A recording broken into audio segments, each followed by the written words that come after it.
Barack tidak pernah menganggap Putin serius. Dia mengacaukannya. Joe Biden pernah mengatakan hal itu tentang Presiden AS ke-44 Barack Obama. Biden merujuk pada tanggapan Obama yang lemah lembut dan tidak memadai terhadap aneksasi Rusia atas semenanjung Crimea di Ukraina pada tahun 2014. Presiden saat ini masih dikutip dengan nada negatif terhadap Obama oleh Bob Woodward dalam bukunya yang terkenal, War. Biden dikatakan telah mengidentifikasi posisi Barack sebagai salah satu alasan yang akhirnya menyebabkan serangan besar-besaran Rusia terhadap Ukraina pada tahun 2022. Namun, setelah hampir 3 tahun perang Rusia di Ukraina yang dibantu AS, tentu saja bukan tanpa kepentingan, tampaknya Biden yang berusia 82 tahun akan mengakhiri masa jabatannya dengan penilaian yang sama dengan yang diberikan Biden sendiri kepada rekannya yang lebih muda. Ia bisa saja berbuat lebih banyak, tetapi ia tidak melakukannya. Ukraina meskipun berterima kasih kepada Biden atas rencana bantuannya yang bernilai miliaran dolar, perlahan-lahan sampai pada kesimpulan bahwa mereka akan mengalami kehancuran yang lambat, lama, tetapi pada waktunya bersama pemerintahan Demokrat. Ada sedikit indikasi bahwa Kamala Harris yang menggembar-gemborkan kelanjutan kebijakan Biden akan membawa terobosan apapun. Oleh karena itu ketika Donald Trump menang di Amerika pada tanggal 5 November, sebagian orang di Ukraina menyambut hasil tersebut dengan optimisme tertentu. Kedengarannya agak tidak masuk akal, mengingat bahwa sang Republikan selama kampanyenya berulang kali menyebut Zelensky sebagai penjual terbaik, mengirim berbagai sinyal ke Putin, dan yang terpenting meyakinkan bahwa ia akan membawa perdamaian dalam 24 jam, yang secara de facto akan berakhir dengan terbaginya Ukraina. Namun, Trump membawa serta atribut yang memberi Kiev secercah harapan, ketidakpastian. Presiden baru mengganggu tatanan yang ada dan Ukraina butuh perubahan. Tentu saja ini tidak berarti bahwa ia akan tiba-tiba mengubah arahnya menuju Kiev, tetapi dalam keadaan tertentu, hal itu menciptakan beberapa peluang bagi Ukraina. Geng Trump dengan slogan America First di bibirnya memiliki satu target utama, China. Hampir semua anggota kabinet potensialnya adalah orang-orang yang sangat pro-China yang melihat Beijing sebagai prioritas kebijakan luar negeri mutlak yang harus disubordinasikan kepada semua pihak lainnya, dan itu berarti menurunkan keterlibatan AS di setiap bagian dunia lainnya. Namun, apakah mereka semua akan mengikuti irama Amerika? Apakah Moskow akan setuju dengan persyaratan AS? Meskipun rencana Washington mungkin tampak menguntungkan Rusia secara teori, jika ditelusuri lebih lanjut, terungkap beberapa masalah.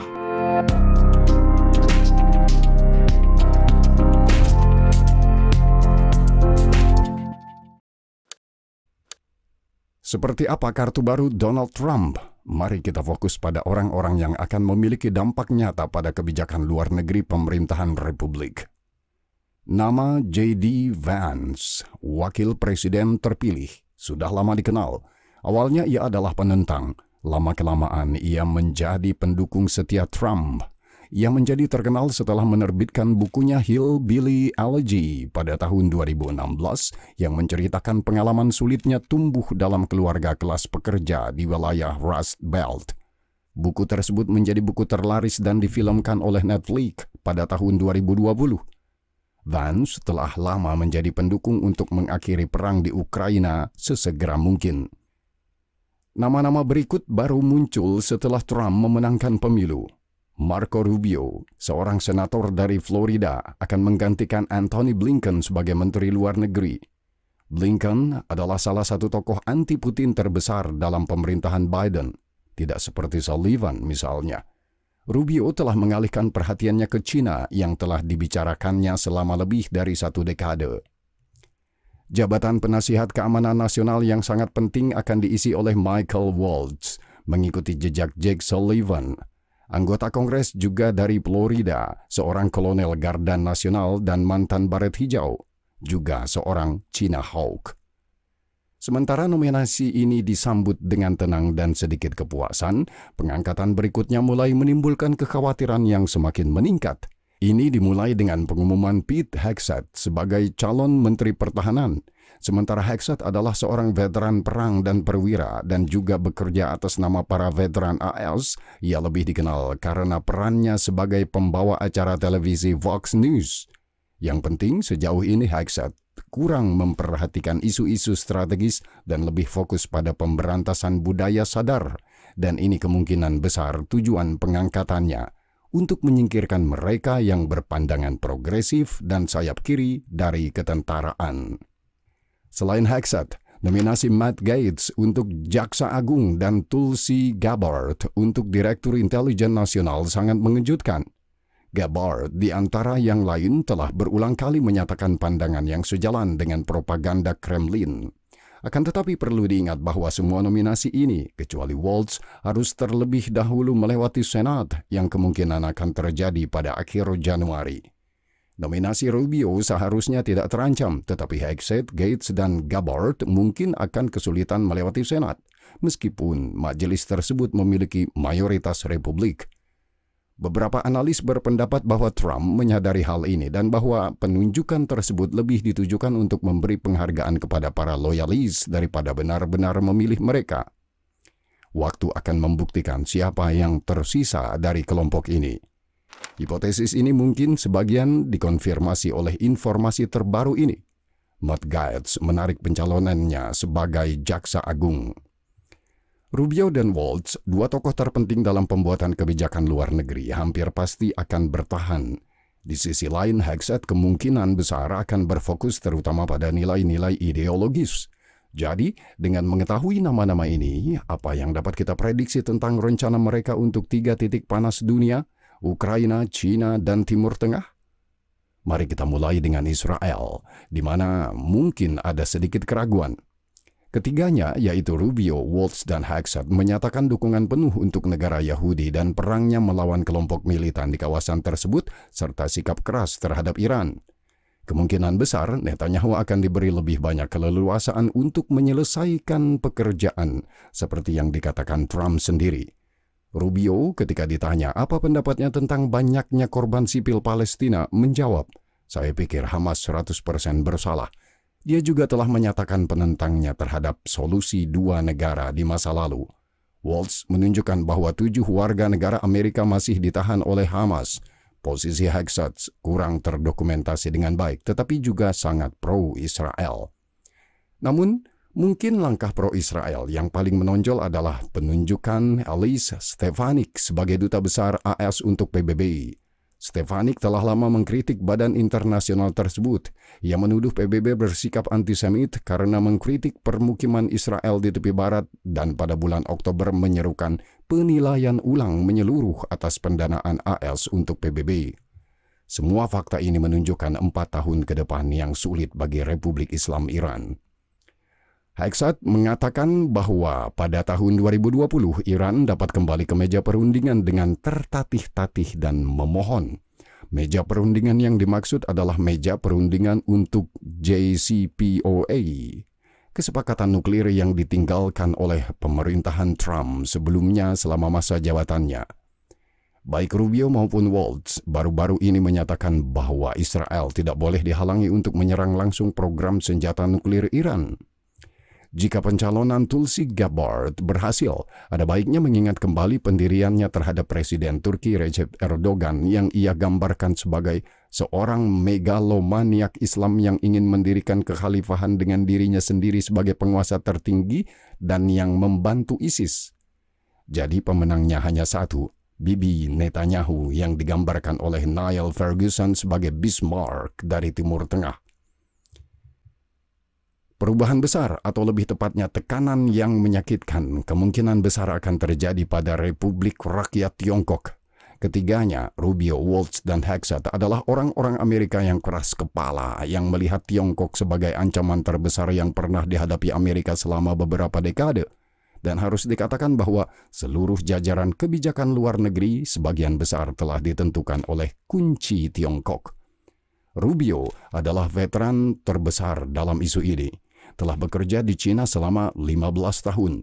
Menteri Luar Negeri masa depan, kemungkinan besar, itu adalah salah satu dari Republikan terpilih pertama yang berbicara menentang para eksekutif perusahaan AS yang katanya mencari keuntungan dengan bekerja sama dengan Partai Komunis Cina. Pria berusia 53 tahun ini mendukung pelarangan TikTok. Ia juga lebih eksplisit daripada Trump tentang kesediaannya untuk membela Taiwan jika terjadi serangan Cina. Pada bulan September, Rubio mempertimbangkan China dalam laporan setebal 60 halaman yang menganalisis keberhasilan ekonomi China dan kampanye Made in China 2025 dengan menyoroti pertumbuhan China di sejumlah bidang, teknologi hijau, robotika, atau pembuatan kapal. Kaum Republikan itu tampaknya menyadari banyaknya pencapaian Beijing, tetapi juga masalah-masalahnya, seperti yang dapat kita baca dalam laporan berikut. Misalkan hari ini adalah puncak kekuatan Tiongkok, bahkan dalam skenario optimis seperti itu, PKT akan tetap menghadirkan ancaman nyata dan eksistensial bagi industri dan pekerja Amerika selama bertahun-tahun mendatang.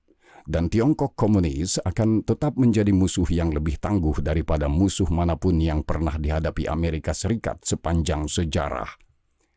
Dalam pidato Senat tahun 2023, ia terus menyesalkan bahwa keserakahan bisnis besar telah berkontribusi terhadap pertumbuhan pesat Tiongkok yang dieksploitasi oleh PKT dengan mencuri rahasia dagang dan mengekspor otoritarianisme ke seluruh dunia. Sebaliknya, Waltz berpendapat dalam esainya di The Economist pada tanggal 2 November yang ditulis bersama Matthew Kroening bahwa Washington harus mengurangi konflik di Ukraina dan Timur Tengah sesegera mungkin untuk memfokuskan perhatian penuhnya pada Tiongkok. Rudal yang dikirim ke Ukraina atau kapal yang ditujukan ke Timur Tengah dapat diarahkan ke Tiongkok, kata Waltz. Setelah stabilitas dipulihkan di Eropa dan Timur Tengah, Amerika akhirnya akan dapat memprioritaskan Tiongkok. Esai Waltz berbunyi. Ia menggambarkan situasi antara AS dan Partai Komunis Tiongkok sebagai perang dingin. Hexet, pada bagiannya, baru-baru ini menerbitkan sebuah buku The War on Warriors, Behind the Betrayal of the Man Who Keep Us Free, yang merupakan manifesto menentang budaya sadar. Saat mempromosikan buku tersebut, ia malah mengatakan bahwa Tiongkok sedang membangun pasukan yang secara khusus dirancang untuk mengalahkan Amerika Serikat dan bahwa AS tertinggal 1 dekade dan bersiap untuk perang yang telah terjadi.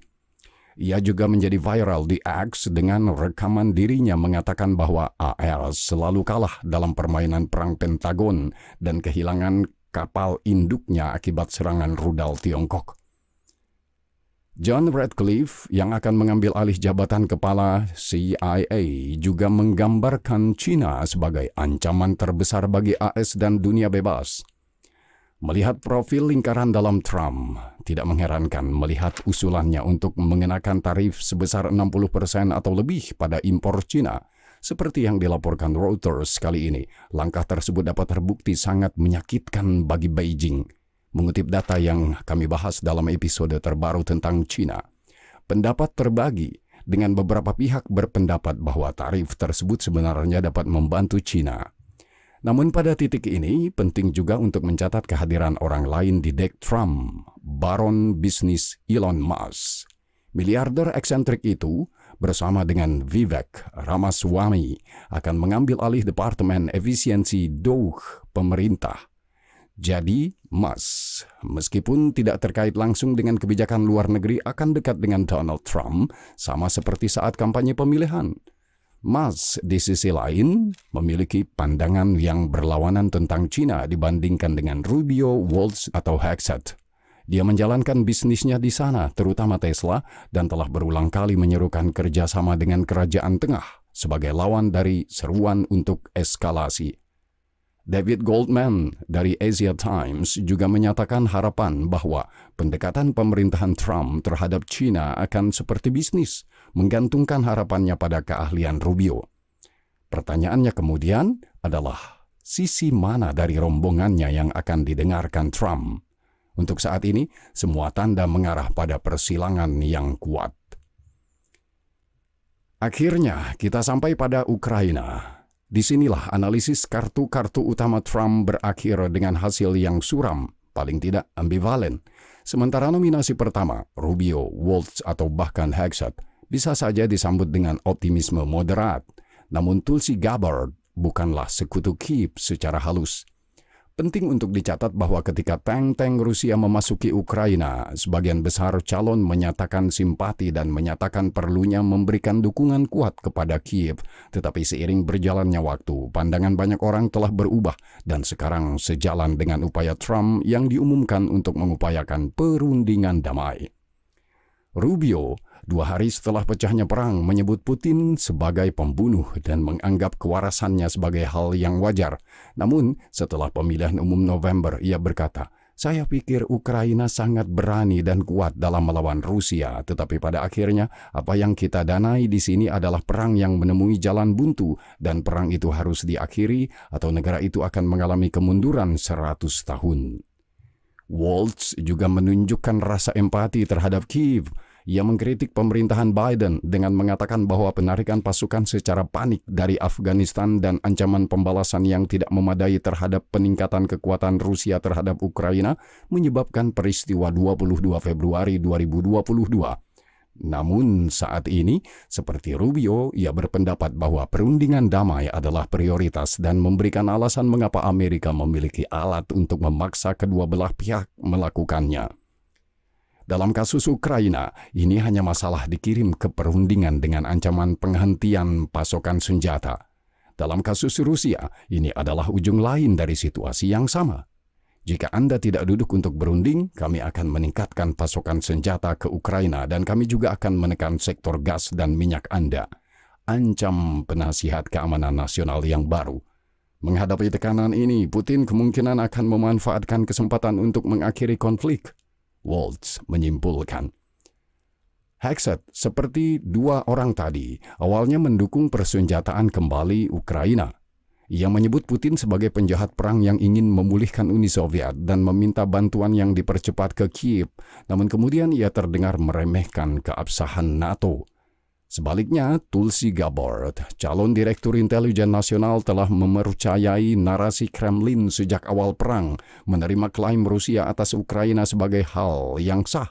Ia juga mengklaim bahwa Ukraina tidak boleh bergabung dengan NATO dan harus tetap netral. Ia juga mengklaim bahwa ada laboratorium senjata kimia di Ukraina, informasi yang disebarkan oleh media Rusia. Pencalonan Senator South Dakota John Thune untuk memimpin Senat mungkin bisa sedikit melegakan. Dalam pernyataan sebelumnya, Thune telah vokal dalam mendukung Ukraina. Pada bulan Maret, ketika diskusi sedang berlangsung untuk menyetujui paket bantuan bernilai miliaran dolar untuk Kyiv, ia menekankan bahwa Amerika tidak boleh menarik diri dari panggung dunia. Sulit juga untuk tidak memperhatikan banyaknya cuitan Elon Musk yang bersimpati terhadap interpretasi Rusia, di mana miliarder tersebut bersimpati dengan argumen yang diajukan oleh Moskow. Ia juga terlibat dalam percakapan antara Presiden Ukraina Volodymyr Zelensky dan Donald Trump ketika Presiden Ukraina tersebut memberi selamat kepada Trump atas kemenangannya dalam pemilihan umum. Menurut sumber, percakapan tersebut baik-baik saja. Apa maksud semua ini? Kebijakan luar negeri AS akan ditentukan oleh China, dan begitulah cara Rubio dan Waltz melihatnya.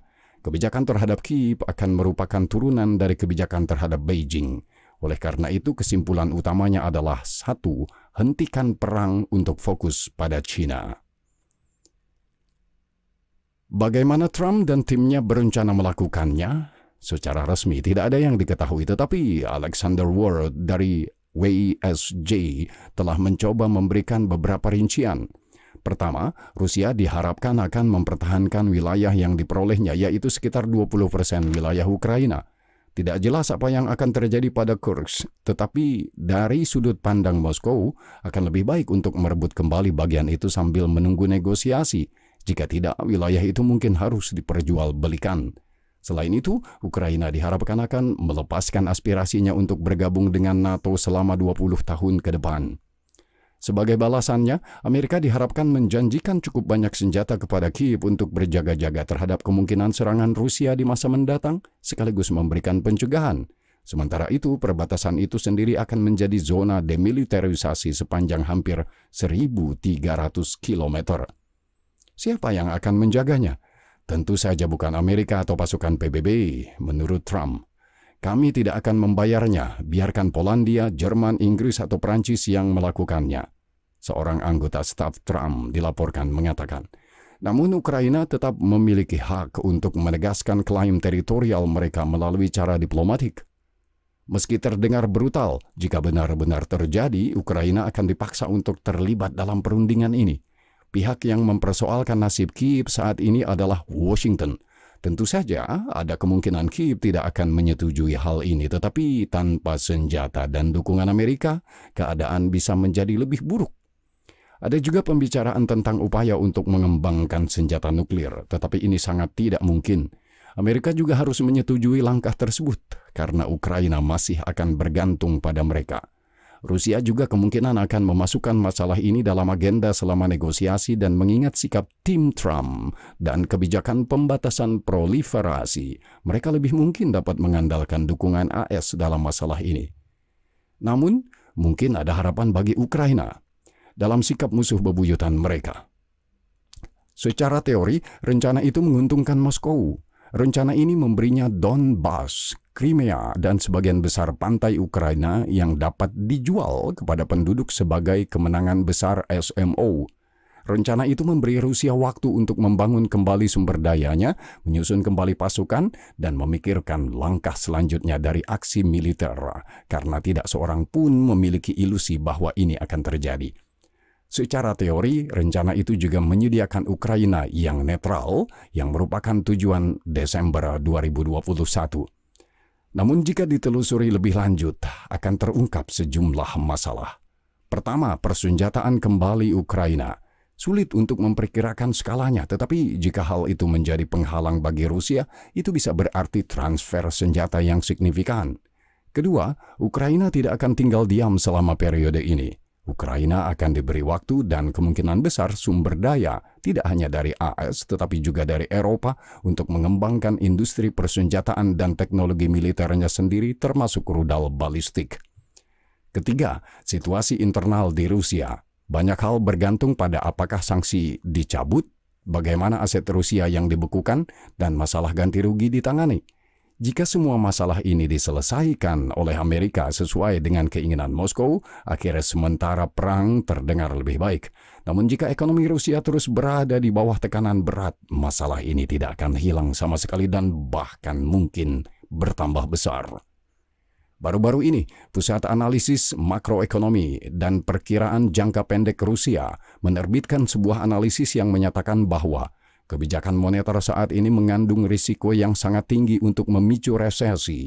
Sebagai akibat dari tindakan Bank Sentral, ekonomi Rusia sebenarnya menghadapi ancaman stagflasi, stagnasi, atau bahkan resesi dan inflasi tinggi secara bersamaan.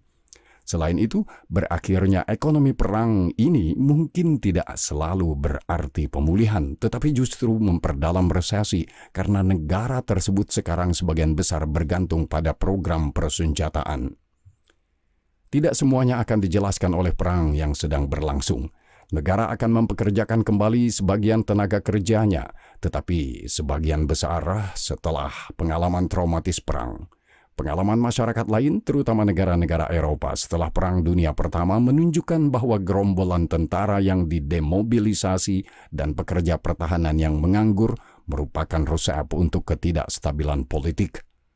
Dengan kata lain, tidak mudah untuk menghentikan negara yang mengerahkan seluruh sumber dayanya untuk berperang. Dengan momentumnya, negara itu secara alami akan terus mencari perang.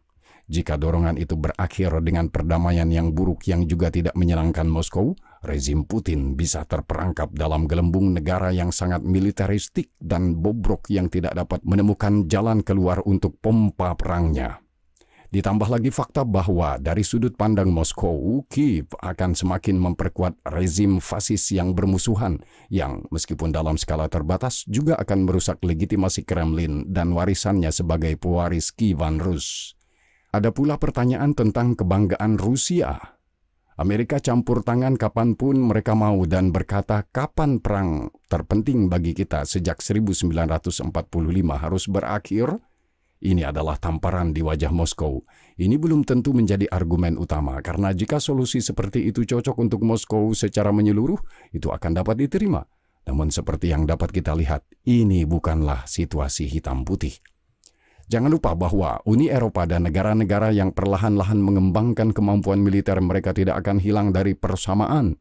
Pada awal tahun 2022, mereka bergerak lebih cepat daripada Amerika untuk membantu Ukraina. Kita berbicara terutama tentang Eropa Tengah dan Utara. Seiring berjalannya waktu, bagian barat benua itu juga ikut bergabung. Pengabaian Ukraina oleh Amerika secara teori dapat menjadi insentif untuk lebih memotivasi orang Eropa untuk mendukung Kiev dan berinvestasi dalam keamanan mereka sendiri secara lebih luas. Sebuah tren yang juga berpotensi negatif dari sudut pandang Moskow.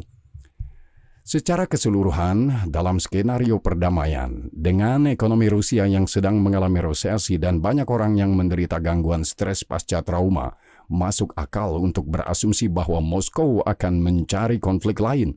Rusia tidak mungkin menargetkan NATO, yaitu negara-negara Baltik, karena kelemahannya saat ini, tetapi Kaukasus, Asia Tengah, atau bahkan Belarus dapat menjadi targetnya. Pola Trump yang meninggalkan kesepakatan JCPOA pada tahun 2018 memberikan beberapa latar belakang. Trump memasuki pemilihan umum tahun 2016 dengan pengumuman bahwa ia akan menarik diri dari kesepakatan nuklir Iran sebagai salah satu tema kampanye utamanya. Namun seperti yang dicatat Luke Coffey dari Hudson Institute dalam Foreign Policy, tinjauan kebijakan dan pendekatan bertahap yang berlangsung selama 16 bulan terjadi sebelum Trump meninggalkan JCPOA. Baru pada bulan Oktober 2017, Trump pertama kali mencabut sertifikasi kepatuhan Iran terhadap JCPOA dan baru pada bulan Mei 2018, sepertiga dari masa jabatan pertamanya, untuk secara resmi keluar dari kesepakatan tersebut. Selain itu, ketika Trump akhirnya meninggalkan JCPOA, pemerintahannya memiliki kebijakan yang siap dilaksanakan, apa yang disebut kampanye tekanan maksimum. Tentu saja tidak dapat diasumsikan bahwa hal yang sama akan terjadi dengan Ukraina. Masalah ini bahkan lebih mendesak dan kawasan itu kurang sejalan dengan simpati Trump. Tetapi fakta ini saja menunjukkan bahwa perlu waktu berbulan-bulan untuk mengkalibrasi arah negara adidaya. Sementara itu, Rusia mampu melancarkan perang dengan intensitas ini selama 1,5 tahun lagi atau 18 bulan, kira-kira selama waktu yang dibutuhkan Trump untuk meninggalkan JCPOA. Sebuah artikel baru-baru ini di Foreign Policy, ekonomi perang Rusia mencapai batasnya, mengingatkan kita akan hal ini. Pada suatu saat di paruh kedua tahun 2025, Rusia akan menghadapi kekurangan yang parah dalam beberapa kategori senjata. Seperti yang Anda lihat, situasinya sangat rumit. Apa yang disebut perdamaian akan bergantung pada bom waktu yang bernama Federasi Rusia. Tentu saja, orang dapat berasumsi bahwa Amerika sejalan dengan doktrin faksi isolasionis di kabinet Trump akan mengunci kedua belah pihak di sebuah ruangan, menyerahkan pena mereka keluar dan menutup mata terhadap apa yang terjadi selanjutnya. Namun dunia tidak bekerja seperti itu, dan karena semuanya terhubung oleh benang tak terlihat, itu akan cepat atau lambat memaksa Amerika untuk bereaksi. Jadi, dengan menelusuri secara perlahan, kita sampai pada sumber harapan Ukraina yang bukan tidak berdasar ini. Ketika rincian rancangan perjanjian perdamaian terungkap, semua masalah ini akan muncul ke permukaan. Entah pendekatan baru terhadap masalah Ukraina akan muncul dari sana, atau masalah ini akan dipaksakan. Namun masalah ini tidak akan hilang begitu saja. Dan jika tidak ditangani, cepat atau lambat masalah ini juga akan berdampak pada kepentingan Amerika, baik yang didefinisikan sebagai kemakmuran Amerika atau keamanan Amerika. Dan kemudian biaya tidak bertindak akan jauh lebih tinggi, seperti halnya dengan analisis pasca fakta Joe Biden terhadap tindakan Barack Obama pada tahun 2014. Biden yang pada minggu-minggu terakhir masa jabatannya memutuskan untuk mencabut larangan menyerang target di wilayah pedalaman Rusia dengan menggunakan teknologi Amerika. Keputusan yang sangat penting, meskipun seperti banyak tindakan Presiden Demokrat lainnya, sudah terlambat.